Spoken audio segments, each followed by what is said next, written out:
अस्सलाम वालेकुम फ्रेंड्स। तो आज हमने देखना है किस तरीके से हम hypothesis testing for single sample mean के लिए करते हैं, जबकि ये दोनों काम हम जी टेस्ट से करेंगे। और एक ये केस होगा कि जिसमें हमारे पास सिग्मा नाउन होगा और सैंपल जो है वो हमारे पास छोटा या बड़ा कोई भी हो सकता है। और दूसरा केस ऐसा होगा जिसमें हमारा सैंपल जो है वो 30 से बड़ा होगा, मगर सिग्मा जो है वो हमारे पास नहीं होगा, अननोन होगा। तो थ्योरेटिकली अगर हम देखें तो हमें जी टेस्ट यूज़ करने के लिए सिग्मा की ज़रूरत पड़ती है, मगर इसका एक और फार्मूला भी है जिसमें हम जो अगर सैंपल साइज ग्रेटर देन या इक्वल टू 30 हो तो फिर हम इसका जी टेस्ट यूज़ कर सकते हैं। उसके लिए हमें एक एस्टिमेटर चाहिए होता है।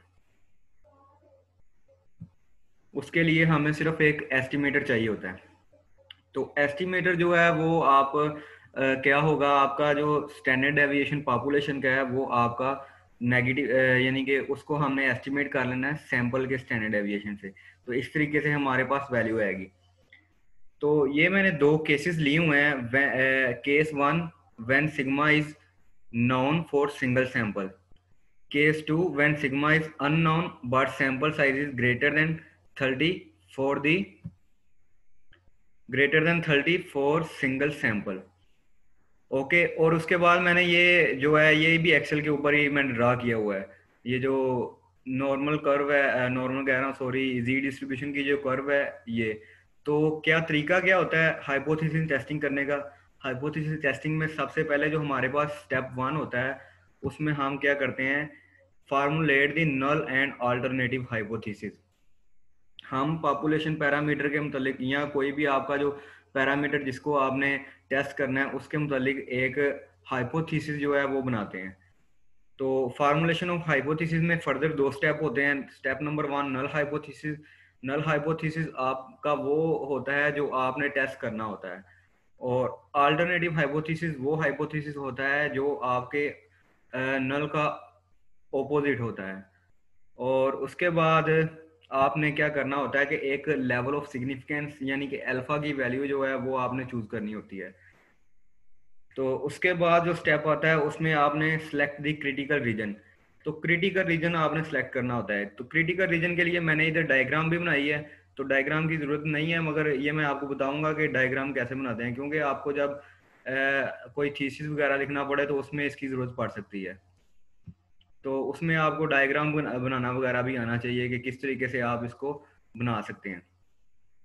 उसके बाद जो स्टेप नंबर 4 आता है वो होता है जी कैलकुलेट करना, यानी कि जी की जो वैल्यू है वो हमें कैलकुलेट करनी होती है। जी की जितनी भी कैलकुलेशंस हैं उन सब में जी की वैल्यूज को हमने कैलकुलेट करना। जी की वैल्यूज में, जी के फार्मूले में जितनी भी चीज़ें लगानी होती हैं वो सारे फार्मूले को यूज़ करके तो हम जी की वैल्यू कैलकुलेट करते हैं। और उसके बाद जो स्टेप आता है वो आता है कंक्लूजन का। कंक्लूजन में हम दो आगे देख सकते हैं कि दो तरह के कंक्लूजन हो सकते हैं। या तो हम फेल टू रिजेक्ट हो जाते हैं नल हाइपोथेसिस को करने में, या तो हम रिजेक्ट कर देते हैं, रिजेक्ट करने में कामयाब होते हैं। तो हम हमेशा कोशिश हमारी ये होती है कि हम हमेशा रिजेक्ट करने की कोशिश करें नल हाइपोथेसिस को। तो चलिए आज का जो लेक्चर है उसे हम स्टार्ट करते हैं। और सबसे पहले मैं जो है वो इस केस को स्टडी करूंगा। Case one, when sigma is known for single sample. तो इसको मैं नई शीट के ऊपर कॉपी करता हूँ, कंट्रोल सी। शीट नंबर 8 पे है इस वक्त और शीट नंबर 9 पे मैं इसे कॉपी कर रहा हूँ, कंट्रोल बी। और उसके बाद जो इसका जो डाटा है वो भी शीट से कॉपी कर लेते हैं। तो ये मेरे पास नीचे डाटा है, आपके सामने है।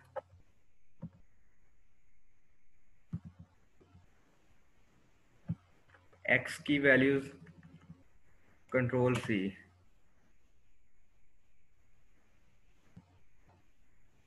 और इसे मैंने इधर पेस्ट कर लिया नई शीट पे जाके, कंट्रोल वी। अभी इस केस में हम ये अज्यूम कर रहे हैं कि हमें जो है वो सिग्मा गिवन है, ठीक है। यानी कि पॉपुलेशन जो सिग्मा है वो गिवन है। तो सिग्मा जब हमें गिवन हो तो तब हम बहुत ही आसानी के साथ इसे कर सकते हैं, मगर उसके लिए जो एक्सेल है उसमें आपको टू पॉपुलेशन का केस है, मगर सिंगल पॉपुलेशन का नहीं है। तो सिंगल पॉपुलेशन के केस को आपको डिस्कस करने के लिए आपको एक डमी वेरिएबल की जरूरत पड़ती है। तो मैं एक डमी के नाम से एक वेरिएबल, आप कोई भी नाम दे सकते हैं। तो इधर आपको एक एक कम से कम एक आउटपुट आपको लाजमी देनी होती है। तो एक आउटपुट वो आप जीरो दे दें। और क्योंकि आपके पास सिंगल सैंपल का केस है तो आप इधर और भी दे सकते हैं, वैसे तो इसका कोई मसला नहीं है। तो अगर आपने एक देनी है तो एक भी दे सकते हैं। तो मैं इसको ज़रा, इसको सेंटर लाइन और बोल्ड कर लूँ और कलर दे दूँ। तो ये मैंने एक जो है फॉर्मेलिटी पूरी कर दी है कि टू सैंपल के केस को डिस्कस करने के लिए। तो इसके बाद हमने क्या करना है, डाटा में जाना है, डाटा टैब में, और डाटा टैब में डाटा एनालिसिस को आपने क्लिक करना है। तो अगर आपके पास डाटा एनालिसिस वाला टैब नहीं है तो आपने क्या करना है, पहले जाना है फाइल में, फाइल में जाके ऑप्शंस में जाना है, ऑप्शंस में जाके इधर आपने आ जाना है एड इन पे, इसके ऊपर आपने क्लिक करना है। और एड इन में आके आपने इधर गो कर देना है। ठीक है। तो गो करने के बाद आप इधर देख सकते हैं मेरे पास एनालिसिस टूल पैक जो है ये अनेबल है, एनालिसिस टूल पैक वीबीए ये भी अनेबल है। मैंने इनको चेक किया हुआ है। आपके पास ये इस तरीके से होंगे, यानी कि खाली होंगे, ये चेक नहीं होंगे। तो आपने इनको पहले चेक कर लेना है। तो फिर उसके बाद आपने ओके कर लेना है। तो आपके पास इस जगह पे डाटा एनालिसिस वाला टैब डाटा के अंदर आ जाएगा।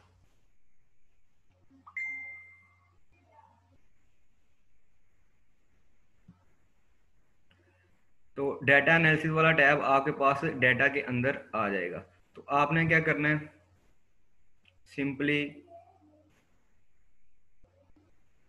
एक मिनट, कुछ जो है बंदे उनको एडमिट कर लें, वेटिंग रूम में वेट कर रहे हैं।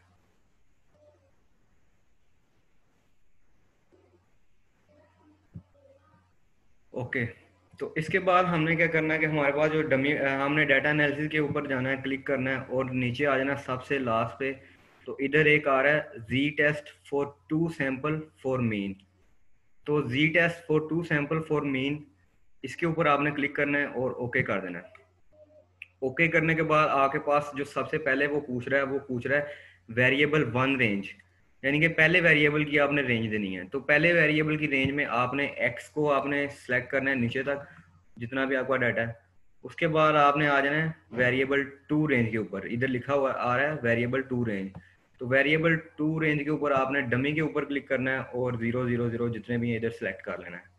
उसके बाद आपने देखना है कि आपका जो डिफरेंस है वो आप किससे डिफरेंस चेक करना चाह रहे हैं, यानी कि क्या आपका हाइपोथेसिस क्या है। तो मैं इधर कह लेता हूँ कि मेरा जो मीन है और हाइपोथेसिस मीन है वो जो है वो 30 से ग्रेटर है या 30 के बराबर है। मैं इस तरह का कोई हाइपोथेसिस ले लेता हूँ, बल्कि मैं इसको ना फॉर्मल तरीके से, चलें इधर अज्यूम कर लेते हैं, क्योंकि वापस नहीं 40 कर लेते हैं इधर। तो वेरिएबल वन का जो वेरिएंस है वो आपने देना है। तो वेरिएंस इधर अज्यूम मैंने किया हुआ है कि मुझे वेरिएंस मालूम है, तो मैं इधर पहले वेरिएंस लिख ही लेता हूँ। मैं इसको क्लोज कर रहा हूँ और इधर पहले मैं डिस्क्रिप्टिव में जाके, इससे ऊपर एक और आता है डिस्क्रिप्टिव स्टैटिस्टिक्स, इसमें जाके क्लिक करता हूँ और इनपुट रेंज इधर मैं देता हूँ एक्स की, और लेबल इन फर्स्ट रो कर लेते हैं। Okay, label in first row. Output range पे आके कोई सेल सेलेक्ट करता हूँ जिधर मैं सारा डाटा जो है वो शो कर रहा हूँ, और ओके कर देता हूँ। Descriptive statistics please close at least one statistical option. Okay. तो आपने लेबल के ऊपर आ गए समरी स्टैटिस्टिक्स, तो आपने इधर समरी स्टैटिस्टिक्स के ऊपर क्लिक करना है, इधर मैंने किया नहीं था। तो अभी मैं करूँगा तो ये मेरे पास समरी आ गई है डाटा की।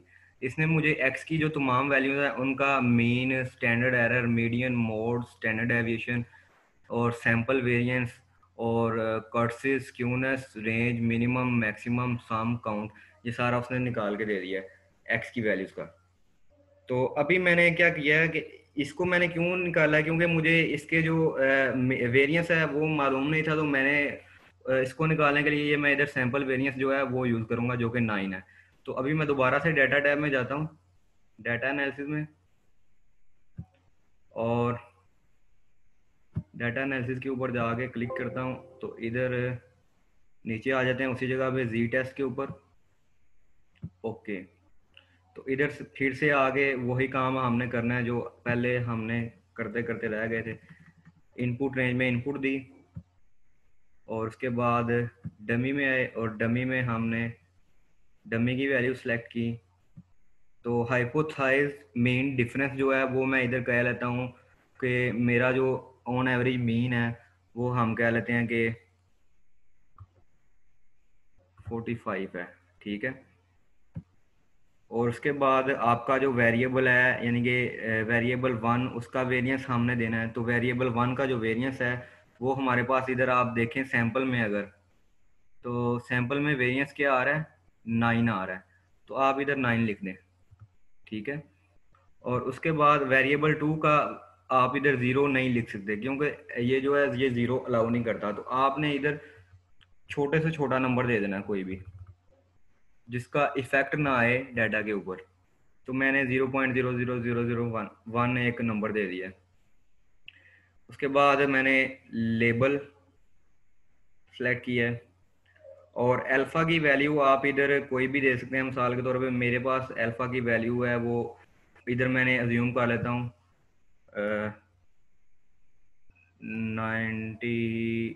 0.8 कर लेते हैं, 98%। तो आउटपुट रेंज में आपने आउटपुट वाली जगह सेलेक्ट करनी है जिधर आप आउटपुट लेना चाहते हैं। तो मैं इधर ये वाला कॉलम मैंने, सॉरी, इस जगह पे यही वैल्यू आनी थी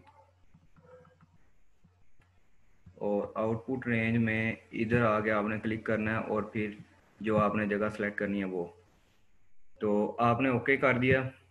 तो आपके पास ये कुछ जो है वो डाटा निकल के आ गया सारा। ऊपर आप हेडिंग देख सकते हैं। आप ये वाले कॉलम को डिलीट कर दें, इसकी ज़रूरत नहीं है हमें। किधर गया, होम में जाएं या इधर से ही आप डिलीट कर दें। तो ये कॉलम की हमें ज़रूरत नहीं थी। तो इसके बाद Z2 की बजाय आप 1 कर दें इधर और mean difference, hypothesis mean difference की बजाय आप मीन कर दें। तो आपके पास ये जो वैल्यूज़ हैं ये सारी जनरेट होके आ गई हैं। अभी ये जो वैल्यूज़ है ना, ये वैल्यूज़ सारी, इसमें आपको मैं बताता हूँ कि इससे आप कैसे गैस कर सकते हैं कि आपके पास क्या क्या चीज़ है और किस तरीके से आप देखेंगे क्रिटिकल रीजन। तो इसके लिए मैं आपको पहले लेके जाता हूँ इस जगह पे, इस शीट पे। इस शीट के ऊपर मैंने क्या अज्यूम किया है, ये वाला केस हम डिस्कस कर रहे हैं। तो इसमें मैंने क्या अज्यूम किया था, मेरा जो अल्टरनेट नल हाइपोथेसिस है वो है किसके बराबर, इधर से शीट 9 के ऊपर देख लेते हैं। Hypothesis mean is equal to 45। मैंने इज इक्वल टू वाला यूज़ किया हुआ, तो इधर मैं 45 करता हूँ।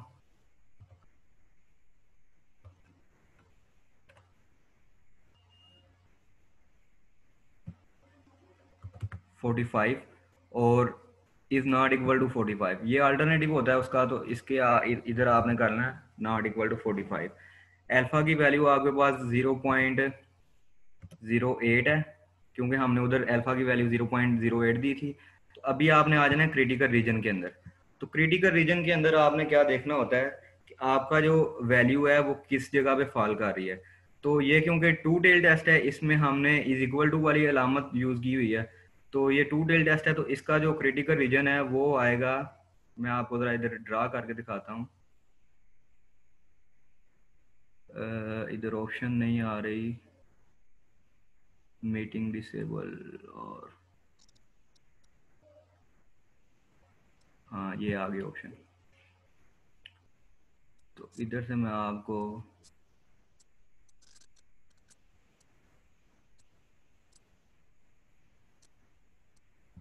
ड्रा करके दिखाता हूँ। ये टू टेल टेस्ट है, तो टू टेल टेस्ट में आप इस ये एरिया इस जगह पे और ये एरिया दोनों साइड के ऊपर यानी कि आपका जो है वो क्रिटिकल रीजन लाई कर रहा होता है, ठीक है। ये सारा जो एरिया है ये क्रिटिकल रीजन है और ये सारा जो एरिया है ये क्रिटिकल रीजन है। और जो इस जगह पे वैल्यू आती है उसे हम क्रिटिकल वैल्यू कहते हैं और जो इस जगह पे वैल्यू आती है वो हम क्रिटिकल वैल्यू कहते हैं, ठीक है। तो ये जो जी की जो क्रिटिकल वैल्यूज हैं वो हमने इधर निकाली हुई हैं। अगर आप इसको, मैं अभी क्लियर कर देता हूँ।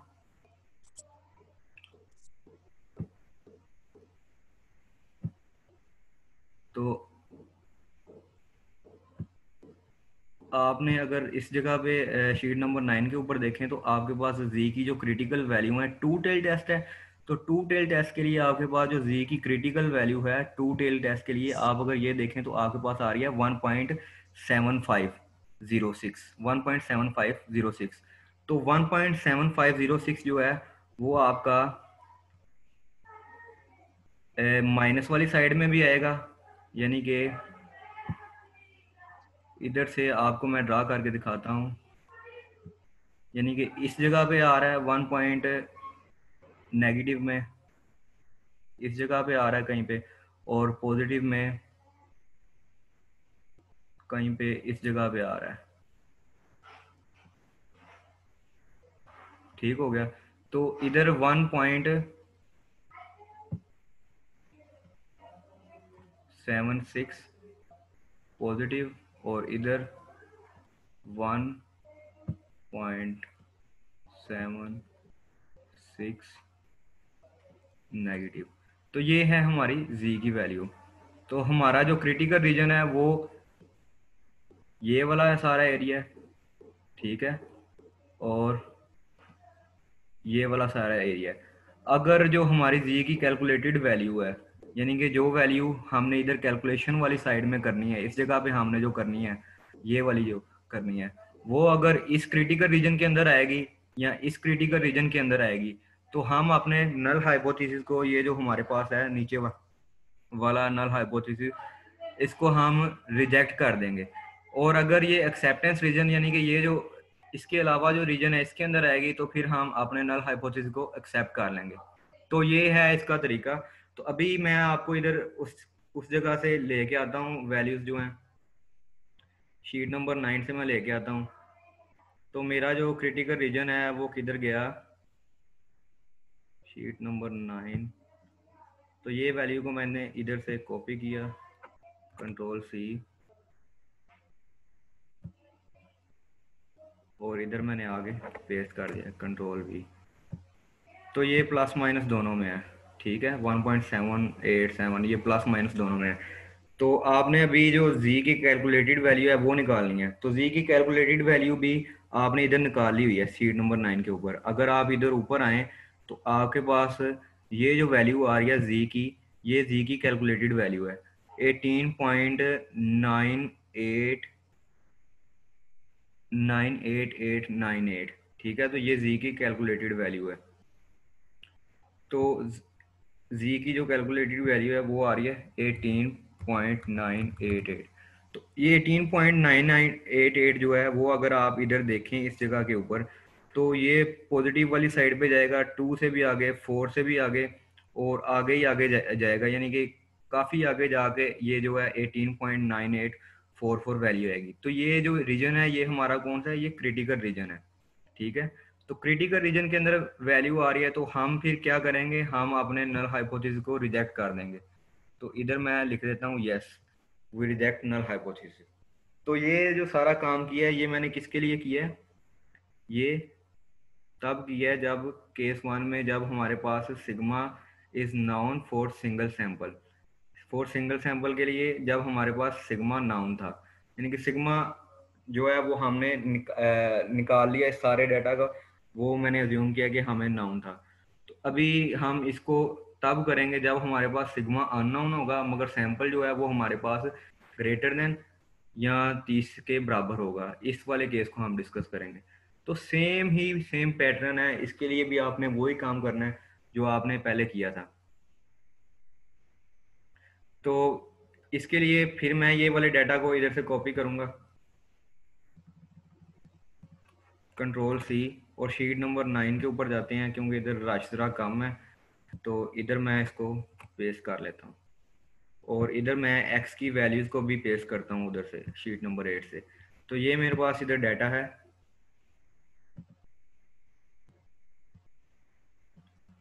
सॉरी, इसको ज़रा ये डाटा को मैं इधर से कॉपी करने लगा हूँ सारे को, कंट्रोल सी से, और शीट नंबर 9 के ऊपर जाके इधर मैं एक्स की जगह पे इसको पेस्ट कर रहा हूँ। ठीक है, तो ये वो सारी वैल्यूज जो हैं वो इधर आ गई हैं। तो इसका जो काउंट हम देख लेते हैं कि कितनी ये वैल्यूज हैं। तो इज इक्वल टू काउंट नाम का एक फार्मूला, COUNT, काउंट। तो आपने इस वैल्यू इस फार्मूला के अंदर ये जो जितनी भी वैल्यूज हैं ये आपने डाल देनी है। तो मैं इधर वैल्यूज सारी डाल रहा हूँ, 78 तक हैं, तो इसको मैंने क्लोज किया। तो मेरे पास ये आप इधर देख सकते हैं कि 30 वैल्यूज आ गई हैं। ये हमारा क्या आ गया, n। ठीक है, तो हमारे पास क्या था, कंडीशन क्या थी, कंडीशन ये थी कि सिग्मा हमारे पास अननोन होगा मगर सैंपल साइज जो है वो 30 से बड़ा या 30 के बराबर होगा।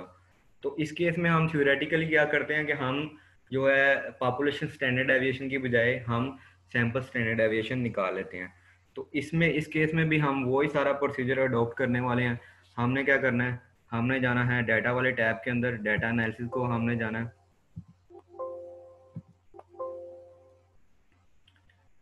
और आई थिंक ये नीचे आ गया हुआ है इस जगह पे।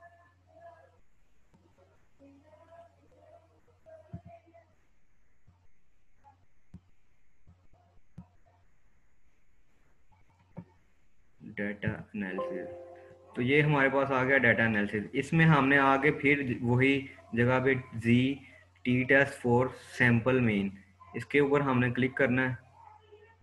बल्कि इसको हमने ओपन करने से पहले हमें डमी वेरिएबल की ज़रूरत है। तो डमी इधर मैं फिर से क्रिएट कर लेता हूँ, DUMMY डमी, और इधर मैं एक 0 के नाम से दो मैंने इधर वैल्यूज दे दी हैं।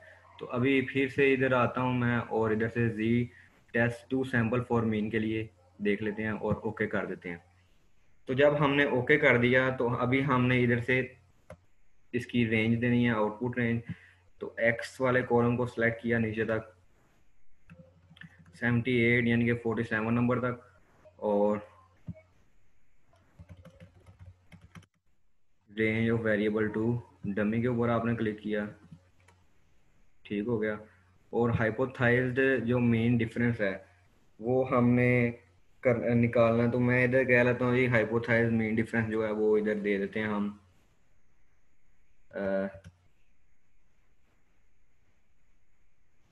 एक मिनट ज़रा इसको इधर से क्लोज करके, इसकी जो एवरेज है वो मैंने इधर निकाली हुई है, 83 इसकी एवरेज आ रही है, 83.4। तो इसमें भी हम ऐसे ही करेंगे, डाटा एनालिसिस में जाएंगे। तो Z-Test इधर से अनेबल दोबारा से करते हैं, और इधर जो रेंज है वो दे देता हूँ मैं, और इस जगह पे 2 की रेंज डमी में, और इस जगह पे 84 के करीब आ रहा है। तो मैं इधर कर लेता हूँ जी 82 कर लेता हूँ, ठीक है। हाइपोथाइज्ड मेन डिफरेंस। और वेरिएंस, वेरिएंस के लिए आप इसका जो वेरिएंस है वो आपको क्योंकि मालूम नहीं है, तो वेरिएंस के लिए आप इसी तरीके से इसका वेरिएंस निकाल सकते हैं, और फिर से मुझे ये कट करना पड़ेगा और वेरिएंस निकालना पड़ेगा। तो मैं इधर आता हूँ पहले डिस्क्रिप्टिव में, डिस्क्रिप्टिव वाला जो है स्टैटिस्टिक्स, इसको अनेबल करता हूँ, ओके करता हूँ, और इधर से मैं सारी वैल्यूज एक्स की दे देता हूँ, और इधर ओके के ऊपर क्लिक करता हूँ। Descriptive statistics out range will be return existing data, press OK to override data in range। Cancel के ऊपर करता हूँ क्लिक, इसको दोबारा से सिलेक्ट करता हूँ,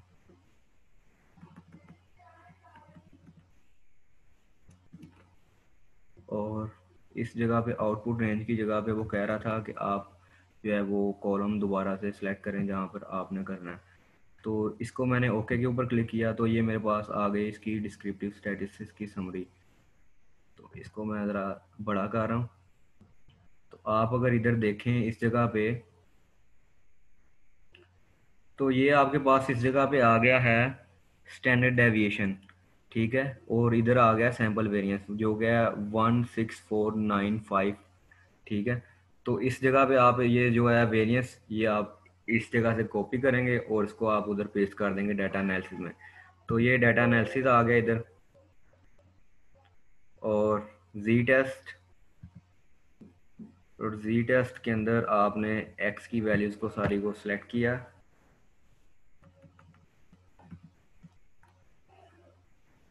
और आउटपुट 2 की रेंज जो है वो आपने इधर से देखी डमी की, वो आपने दे दी। हाइपोथाइज्ड मीन डिफरेंस जो है वो आपने इधर, इसका 83.4 है अगर आप इस जगह पे देखें तो इधर मैं खुद से अज्यूम कर रहा हूँ कि 82 है, ठीक है। और वेरिएबल जो है वो आपका वेरिएबल वन, सॉरी वेरिएबल का वन का जो वेरिएंस है वो आपके पास क्या है, वेरिएंस आप इधर देख सकते हैं, सैम्पल वेरिएंस 16495, तो 16495 ये आपने इधर दे देना है। और उसके बाद वेरिएबल टू किया आपने, क्योंकि इधर जीरो जीरो है तो कोई भी आप छोटी से छोटी वैल्यू दे दें, और अपना level of significance alpha choose कर लें। तो अल्फ़ा मैं इधर 0.05 चूज़ करता हूँ, और इधर वो सेलेक्ट चूज़ करता हूँ जहाँ पर मुझे इसकी डाटा की समरी चाहिए। तो मैं ये वाला सेलेक्ट चूज़ कर सेल चूज़ कर रहा हूँ, और मैंने इधर आके ओके के ऊपर क्लिक कर दिया। तो इसको मैंने एडजस्ट कर लिया सारे को। ये वाले कॉलम की हमें ज़रूरत नहीं है, तो इसको मैं सिंपली डिलीट कर रहा हूँ, और इधर से 2 को हम डिलीट करेंगे, और नीचे आएंगे इधर मेन डिफरेंस से हम जो है डिफरेंस को डिलीट कर देंगे, ठीक है। तो ये हमारे पास उसी तरीके से ये सारी वैल्यूज़ जो हैं वो सारी आ गई हैं जो हमें चाहिए थी निकालने के लिए। तो इसको भी जब हम अपलोड करेंगे तो हम देखेंगे क्या, तो ये अगर तो हम हमारा जो ये क्योंकि इसके ऊपर डिपेंड करता है, तो ये मैं इधर अज्यूम कर लेता हूँ कि ये जो मेरा मीन है इस जगह पे म्यू MUEM म्यू जो है वो मेरा है ग्रेटर देन GREAT या ग्रेटर देन 82, ओके। और इसका जो अल्टरनेटिव होगा वो क्या होगा, mu is less than REQUL equal to 82। Alpha की इधर वैल्यू जो है इस केस में मैंने चूज़ की हुई है 0.05। और क्रिटिकल रीजन अगर आप इस जगह पे देखें तो जो क्रिटिकल रीजन है वो हमारे पास है शीट नंबर 9 के ऊपर। Critical region less than equal to के लिए जो हमारे पास आ रही है जी की वन टेल टेस्ट, तो जी की वन टेल 1.6485, तो ये लेस देन वाला हमारा अल्टरनेटिव है तो इसमें नेगेटिव आएगी। तो 1.64 इधर लिख लेते हैं, 1.64, ठीक है। और जी की जो कैलकुलेटेड वैल्यू आ रही है वो आ रही है, जी की कैलकुलेटेड वैल्यू आ रही है 0.059, 0.059। तो आपने 0.059 इधर लिख लेना, 0.059। तो इस जगह पे आगे हम देखते हैं कि क्या हमारा आएगा। तो मैं इसको पहले तो इधर से जाता हूँ और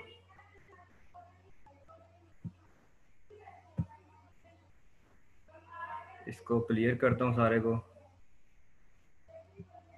और अगर आप देखें तो हमारे पास ये जो है क्रिटिकल वैल्यू, क्रिटिकल रीजन जो है हमारे पास क्रिटिकल रीजन वो आ रहा है 1.64। और क्योंकि ये है हमारे पास अल्टरनेटिव इसका लेस देन वाला, तो इसके साथ नेगेटिव वैल्यू आएगी। और -1.64 किस जगह पे आ रहा है, वो आ रहा है -1.64, -2 और इस जगह पे आ रहा है -1.64, इस जगह पे आ रहा है। ठीक है, तो इसको मैंने इधर कलर दे दिया सारे को। ये जो मेरे पास एरिया है इसको कलर दे दिया। तो ये जो मेरा एरिया है इसके अंदर हमारी जी की वैल्यू आ रही है। सॉरी, ये जो पॉइंट है ये हमारा जी अल्फा है। नेगेटिव में, नेगेटिव में 1.64, तो ये हमारे पास आ रहा है। तो इसके अंदर अंदर जो वैल्यू आएगी वो हमारी आएगी वैल्यू। तो हमारे पास जो कैलकुलेटेड वैल्यू आई है जी की वो आई है 0.059। तो 0.059 जो है वो आ रहा है 0.059,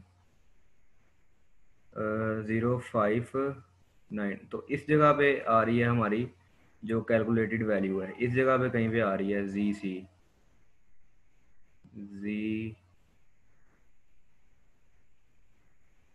सी। तो जी सी हमारे पास 0.059 है और वो इस जगह पे आ रहा है। तो क्रिटिकल रीजन के अंदर नहीं आ रहा, ये आ रहा है एक्सेप्टेंस रीजन के अंदर।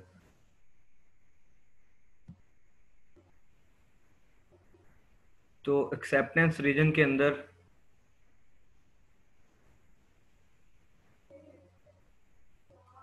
एक्सेप्टेंस, आपके पास ये जो वैल्यू आ रही है ये आ रही है एक्सेप्टेंस रीजन के अंदर। तो एक्सेप्टेंस रीजन के अंदर आपकी जो वैल्यू आए तो आप क्या करते हैं, फेल टू रिजेक्ट करते हैं। तो हम इधर इस जगह इस वाले को हम सेलेक्ट करेंगे कंक्लूजन में कि हम अपने नल हाइपोथेसिस को रिजेक्ट करने में फेल हो गए हैं। तो ये है आज का जो हमारा लेक्चर, उसमें हमने जो सारा काम किया है।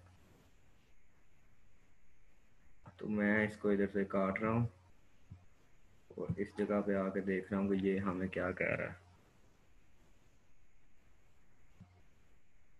तो आज का लेक्चर इधर ही आई थिंक ख़त्म करना पड़ेगा, टाइम ओवर हो गया।